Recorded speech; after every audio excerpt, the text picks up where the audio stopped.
السلام علیکم۔ آج ہم چوتھی جماعت کی کتاب نرگس سے اپنا نواں سبق پڑھیں گے جو کہ صفحہ نمبر 20 پر ہے۔ پیارے بچوں، صفحہ نمبر 20 پر ہمارے پاس ہے قواعد۔ یہ آپ کی اردوی کا کام ہے۔ کے اور کے کا استعمال، آپ نے کے اور کے میں فرق کرنا ہے اور ان کا استعمال سیکھنا ہے۔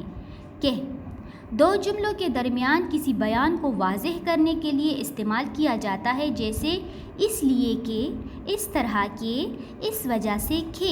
مثلاً امی نے کہا تھا کہ جلدی گھر آ جانا، میں نے سوچا کہ آج مجھے دادی جان کے گھر جانا چاہیے۔ اب ایسے جملے بنائیں جن میں کے استعمال کیا گیا ہو۔ کہ اب ہم کے کا پڑھیں گے۔ کہ تعلق کو ظاہر کرتا ہے۔ کہ کیا کرتا ہے؟ تعلق کو ظاہر کرتا ہے۔ مثلاً یہ بھائی کے جوتے ہیں، اس درخت کے پتے کیوں سوکھ گئے؟ اب آپ نے ایسے 5 جملے بنانے ہیں جن میں کے کا استعمال ہوا ہو۔ عددی ترتیب، آج رمضان کی 11 تاریخ ہے یا آج 11واں روزہ ہے؟ آپ نے اس کو کچھ اس طرح لکھنا ہے، دی گئی گنتی کی عددی ترتیب لکھیں۔ عددی ترتیب کچھ اس طرح ہے، جیسے 11 11واں، 12 12واں، 13 13واں، 14 14واں، 15 15واں، 16 16واں، 17 17واں، 18 18واں۔ اس کو بچوں آپ نے اپنی کاپی میں ایسے لکھنا ہے۔ پیارے بچوں، آج ہم سبق پڑھیں گے جس کا نام ہے حادثہ۔ بچوں یہاں پر آپ کو نظر آ رہا ہے ایک ٹرین آ رہی ہے اور اس کے سائڈ پر ایک بورڈ لگا ہے جہاں پہ لکھا ہے خبردار، یہاں سے بہت زیادہ طاقت کی بجلی کی رو گزر رہی ہے۔ اور بچوں یہاں پہ 2 بچے ہیں، ایک تو پٹڑی کے اوپر بیٹھا ہوا ہے اور ایک شاید اس کو منع کر رہا ہے۔ تو آج ہم سبق حادثہ میں پڑھیں گے کہ یہ سب کچھ کیسے ہوا۔ اوپر آپ کو بجلی کی تاریں نظر آ رہی ہے جس میں زبردست بجلی کی رو گزرتی ہیں۔ اچھا بچوں، ابھی ہم سبق پڑھیں گے حادثہ۔ 2 دوست عرفان اور زہیب ایک ہی اسکول میں پڑھتے تھے۔ اسکول خاصا دور تھا، ان کے راستے میں کھیت اور کچھ گھر بھی آتے تھے۔ وہ پہاڑی علاقہ تھا، ایک طرف ایک پل بھی بنا ہوا تھا، اس پر سے ریل گاڑیاں گزرتی تھیں۔ پل ان کے اسکول کے راستے سے ہٹ کر تھا۔ دونوں کبھی سائیکل پر اور کبھی پیدل اسکول جاتے۔ عرفان مہم جو تھا، اس کا دل چاہتا تھا کہ وہ اسکول آتے جاتے ضرور روز کے راستے سے ہٹ کر چلا کرے۔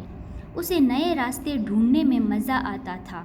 کبھی کبھی وہ زہیب کو راضی کر لیتا اور چھٹی کے بعد وہ راستے میں پڑنے والے ایک باغ میں چلے جاتے۔ وہ باغ ایک بوڑھے آدمی کا تھا جنہیں وہ چاچا میاں کہتے تھے۔ وہ اس وقت عام طور پر اپنے کمرے میں آرام کر رہے ہوتے تھے۔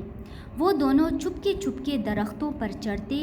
عرفان تو کبھی کبھی کوئی پھل بھی کھا لیتا جبکہ زہیب ایسا نہ کرتا۔ باغ میں کسی نے ایک ٹائر کو درخت پر رسی سے باندھ کر جھولے کی طرح لٹکا دیا تھا جس پر وہ جھولا جھولتے تھے۔ ایک دن چاچا میاں کسی کام سے کمرے سے نکل آئے تو وہ دونوں ڈر کر بھاگے اور گرتے پڑتے گھر پہنچے۔ اس واقعے کے بعد عرفان زہیب کو باغ میں لے جاتا، کبھی تو وہ چپکے سے جھولا جھول کر آ جاتے اور کبھی چاچا میاں کی ڈانٹ کھا کر بھاگتے۔ ایک دن عرفان کو ایک نئی مہم سوجی۔ اس نے زہیب سے کہا، چلو ریل کی پٹری کی طرف چل کر دیکھیں کہ وہاں سے پہاڑ کیسا لگتا ہے۔ زہیب نے منع کیا اور کہا، امی انتظار کر رہی ہوگی، بہت دیر ہو جائے گی۔ لیکن عرفان نے اسے راضی کر ہی لیا۔ دونوں پٹڑی کے پاس پہنچے۔ واقعی وہاں سے پہاڑ ایک دیو کی طرح لگ رہا تھا اور اس پر چلتے پھرتے جانور اور انسان چھوٹے چھوٹے کھلونوں کی طرح لگ رہے تھے۔ عرفان نے کچھ بچوں کو بکریاں لے کر اس طرف آتے دیکھا تو اس کے ذہن میں ایک شرارت آئی۔ اس نے زہیب سے کہا، میں اس لوہے کے ستون کو پکڑ کر لٹکتا ہوں، تم ان بچوں سے کہنا کہ بچاؤ، یہ یہاں لٹکا ہوا ہے، اسے اتارو۔ جب وہ پاس آئیں گے تو میں چھلانگ مار کر اتر آؤں گا، اور ایسا کرو زہیب، تم پل سے نیچے چلے جاؤ۔ زہیب جیسے ہی نیچے پہنچا، عرفان ستون پکڑ کر لٹک گیا۔ زہیب نے شور مچانا شروع کیا تھا کہ اس نے ایک زبردست چنگاری عرفان کے پاس سے نکلتی ہوئی دیکھی اور عرفان کو اڑ کے پٹڑی پر گرتے دیکھا۔ زہیب بہت بری طرح ڈر گیا۔ اس نے باغ کی طرف بھاگنا شروع کیا۔ سامنے چاچا میاں کا باغ تھا۔ وہ بھاگتا ہوا چاچا میاں کے پاس گیا اور ان سے مدد کے لیے کہا۔ چاچا میاں بھاگتے ہوئے پل پر چڑھے۔